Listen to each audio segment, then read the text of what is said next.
поддержим. Зинаида Танышевна, вам слово. Представьте, кто с вами. Ага.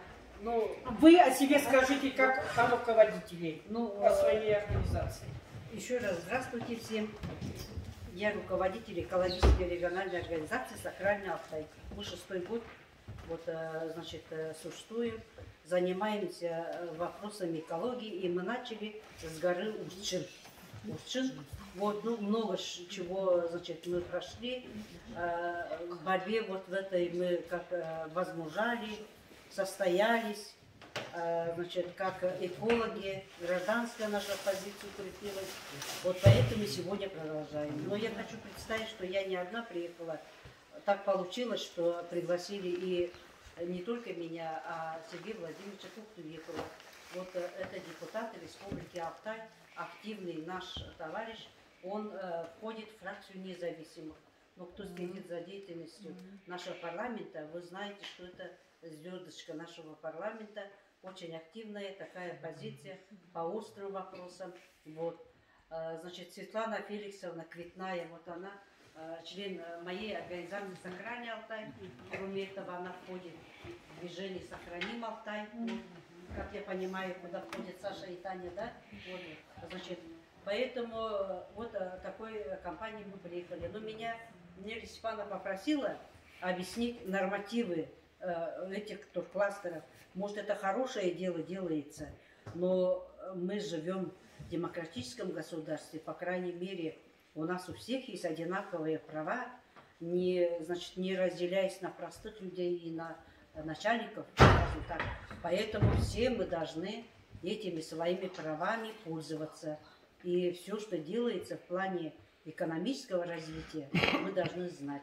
Поэтому тот проект, туркластеры, что сегодня правительство Республики Алтай предлагает нам, я в этой, переложив на нормативную базу, сделала свой анализ. И с этим анализом меня пригласили шабалинские депутаты, я там выступала. После Шабалинский райсовет уже единогласно приняли решение о выводе своих 5 сельских поселений, территории 5 сельских поселений из туркластера Каракульские озера.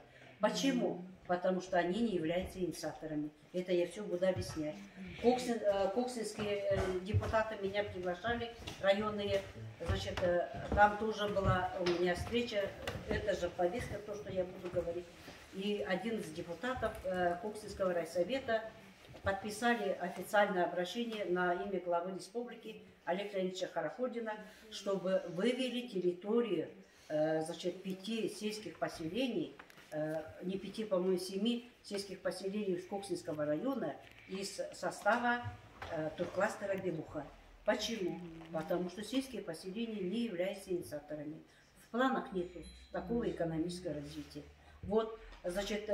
Таким образом, и по селам были встречи, и здесь тоже по приглашению я публично выступаю в виде, как руководитель организации, статьи пишу свои аналитические. Последнее мое было, исходя из этих убеждений, не только вопрос кластеров, по золоту, по лесоустройству, много-много вопросов. Я пришла к убеждению, что да, действительно, рыба начинает гнить с головы. Тот человек, который стоит во главе Республики Алтай, это Олег Леонидович Хараходин, он по своим профессиональному уровню, по своим деловым качествам не соответствует занимаемой должности. Поэтому я обратилась к депутатам Республики Алтай, у которых есть такое конституционное право об отзыве, о выражении недоверия и об отправке в отставку, чтобы они выразили недоверие и отправили в отставку. Я думаю, этот вопрос назрел не только у меня, у многих наших людей, потому что, да, действительно, зависит от головы очень многое. И это нормальный процесс, я в этом не вижу никакого экстремизма, революционизма, какого-то такой крайности. Это нормальный процесс.